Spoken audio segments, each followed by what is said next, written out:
നമസ്കാരം. ഫുക്രിയിലേക്ക് സ്വാഗതം.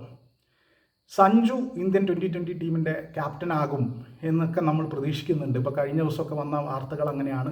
സഞ്ജുവിനെ പരിഗണിക്കുന്നുണ്ട്. ആദ്യം ശ്രേയസ് അയ്യരെ പരിഗണിക്കുന്നു എന്നാണ് പറഞ്ഞത്, പക്ഷേ പിന്നെ സഞ്ജുവിലേക്ക് മാറി. എന്തായാലും രവിശാസ്ത്രി അടക്കമുള്ള ഇന്ത്യൻ ക്രിക്കറ്റിലെ മഹാരഥന്മാരെല്ലാം സഞ്ജുവിനെ ക്യാപ്റ്റനാകുന്നതിനെ സപ്പോർട്ട് ചെയ്യുന്നുണ്ട്, പിന്തുണയ്ക്കുന്നുണ്ട്. അപ്പോൾ ഇന്നലെ രവിശാസ്ത്രി നൽകിയ അഭിമുഖത്തിൽ കൃത്യമാണ്, സഞ്ജു ആവട്ടെ ഇന്ത്യൻ ക്യാപ്റ്റൻ, ഇന്ത്യയുടെ 2020 ടീമിൻ്റെ ക്യാപ്റ്റൻ സഞ്ജു ആവട്ടെ എന്ന് തന്നെയാണ് രവിശാസ്ത്രി പറഞ്ഞത്. അതിന് കാരണം നിലവിൽ അദ്ദേഹം മികച്ച ഫോമിലാണ്. 2020 ലോകകപ്പ് ഇന്ത്യക്ക് നേടിക്കൊടുത്ത ഉജ്ജ്വലമായ 3 ഇന്നിങ്സിൽ അദ്ദേഹം കളിച്ചതാണ്, നമ്മൾ കണ്ടതാണ്. ഈ IPLലും അദ്ദേഹം ഗംഭീരമായിട്ടാണ് കളിക്കുന്നത്.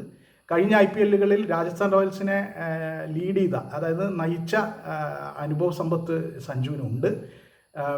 ഇപ്പോൾ ഈ IPLൽ ആകെ നമ്മൾ കാണുന്നത് അദ്ദേഹത്തിൻ്റെ പക്വതയോടെയുള്ള കളിയാണ് എന്ന് രവിശാസ്ത്രി അടിവരയിട്ട് പറയുന്നുണ്ട്. പക്വതയോടെയുള്ള കളിയാണ്, എന്തുകൊണ്ടും ഇന്ത്യൻ ടീമിനെ നയിക്കാൻ യോഗ്യനായ ആളാണ് സഞ്ജു എന്ന് രവിശാസ്ത്രി കൂട്ടിച്ചേർക്കുന്നുണ്ട്.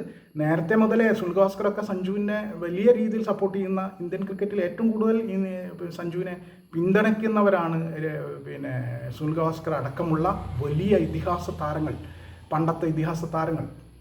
അപ്പോൾ ഗവാസ്കറും പണ്ടും ഇതിൽ നിന്ന് വ്യത്യസ്തമായ ഒരു അഭിപ്രായം ഉണ്ടാവില്ല എന്ന് ഉറപ്പാണ്.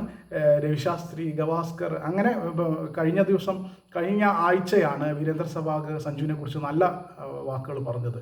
സഞ്ജുവിനെക്കുറിച്ച് പൊതുവായ അദ്ദേഹത്തിൻ്റെ കളിക്കാരൻ എന്ന നിലയിലും അദ്ദേഹത്തിൻ്റെ ലീഡർഷിപ്പ് ക്വാളിറ്റികളും ഒരു ക്യാപ്റ്റന് വേണ്ട എല്ലാ ഗുണങ്ങളുമുള്ള കളിക്കാരനാണ് സഞ്ജു എന്ന് ഇവരെല്ലാം, ഇന്ത്യയുടെ മുൻകാല ക്യാപ്റ്റന്മാരും ഇതിഹാസ താരങ്ങളും ഒരുപോലെ അഭിപ്രായപ്പെടുന്നുണ്ട്.